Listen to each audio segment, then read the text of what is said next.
work, even with large amounts of expensive tritium added. The entire fusion fuel canister would need to be enveloped by fission energy, to both compress and heat it, as with the booster charge in a boosted primary.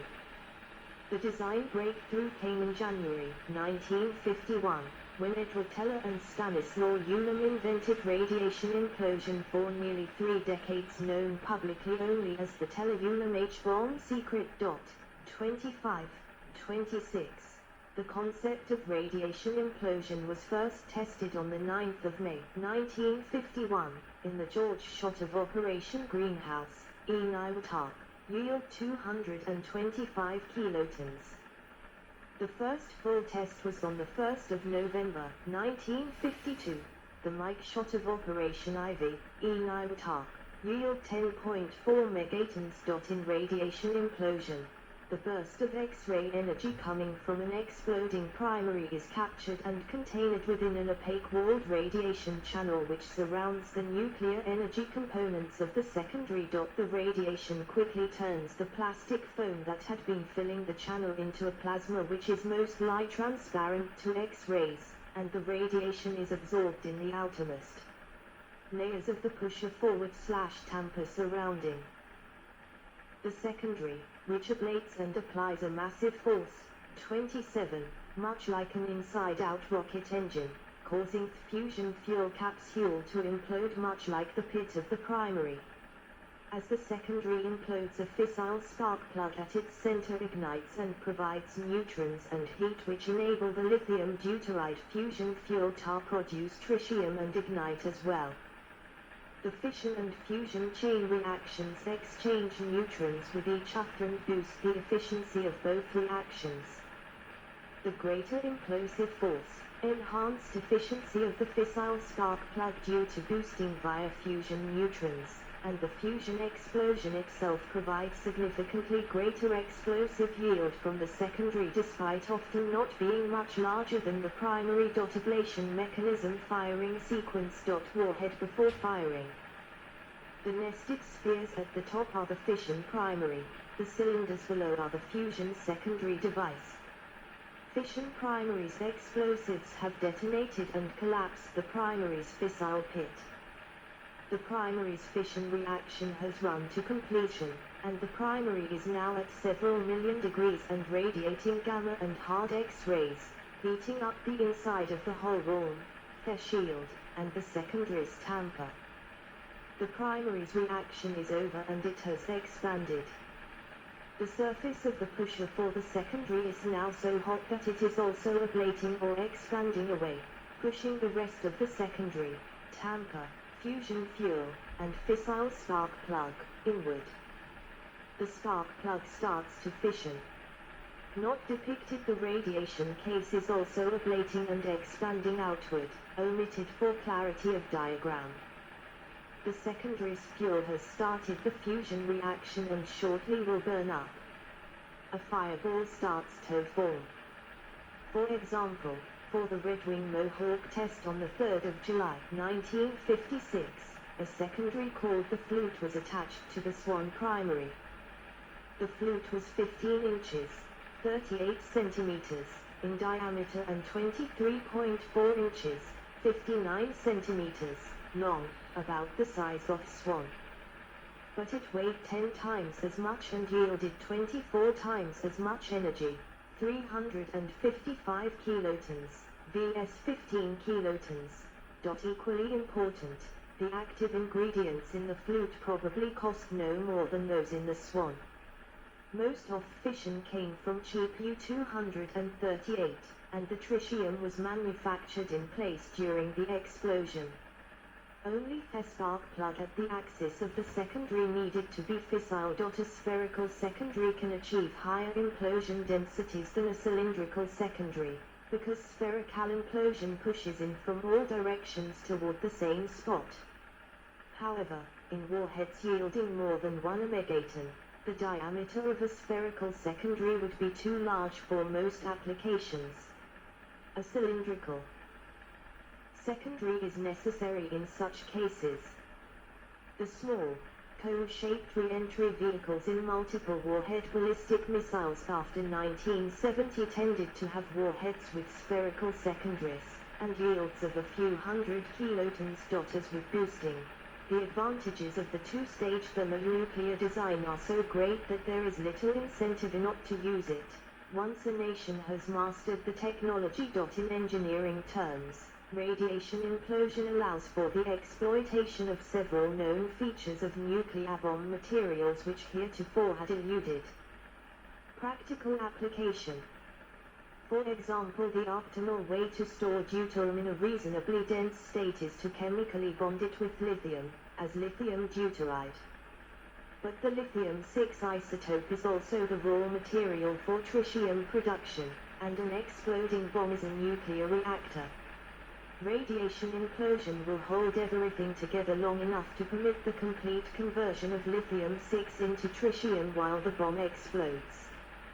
So the bonding agent for deuterium permits use of the DT fusion reaction without any pre-manufactured tritium being stored in the secondary. The tritium production constraint disappears.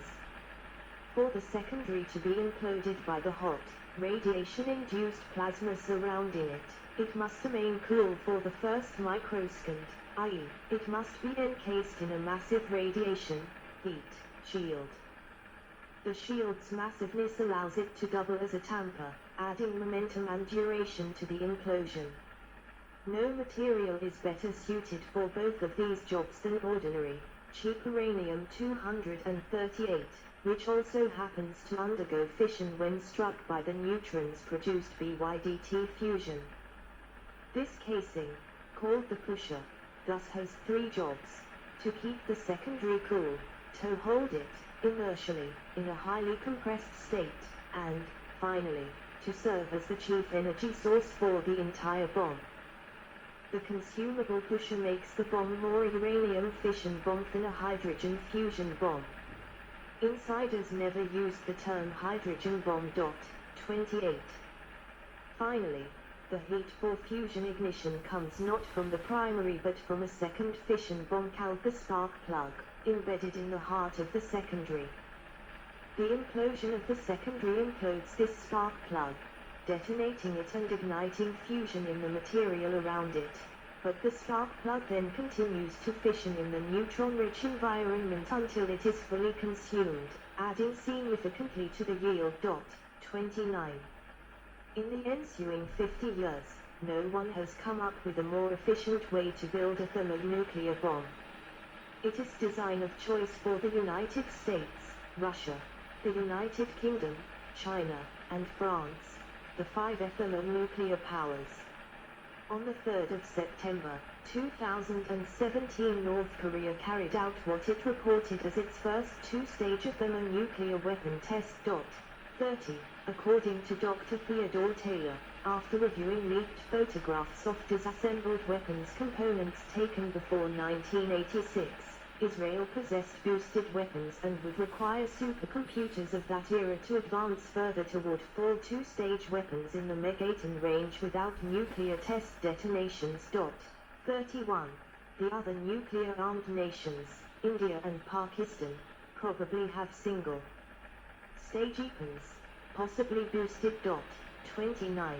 Interstage. In a two-stage thermonuclear weapon, the energy from the primary impacts the secondary. An essential energy transfer modulator called the interstage, between the primary and the secondary, protects the secondary's fusion fuel from heating too quickly, which could cause it to explode in a conventional, and small, heat explosion before the fusion and fission reactions get a chance to start. There is very little information in the open literature about the mechanism of the interstage. Its first mention in OR.S. government document formally released to the public appears to be a caption in a graphic promoting the Reliable Replacement Warhead program in 2007. If built, this new design would replace toxic, brittle material and expensive special material in the interstage. 32. This statement suggests the interstage may contain beryllium to moderate the flux of neutrons from the primary, and perhaps something to absorb and radiate the X-rays in a particular manner. 33.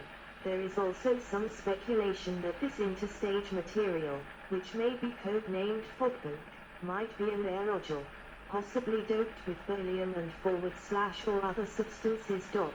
34. 35. The interstage and the secondary are encased together inside a stainless steel membrane to form the canned subassembly, CSA, an arrangement which has never been depicted in any open-source drawing. 36. The most detailed illustration of an interstage shows a British thermonuclear weapon with a cluster of items between its primary and a cylindrical secondary. They are labeled end cap and neutron focus lens, reflector / neutron gun carriage, and reflector wrap. The origin of the drawing, posted on the internet by Greenpeace, is uncertain and there is no accompanying explanation. 37. Specific designs. While every nuclear weapon design falls into one of the above categories, specific designs have occasionally become the subject of news accounts and public discussion, often with incorrect descriptions about how they work and what they do. Examples: alarm clock / Sloika.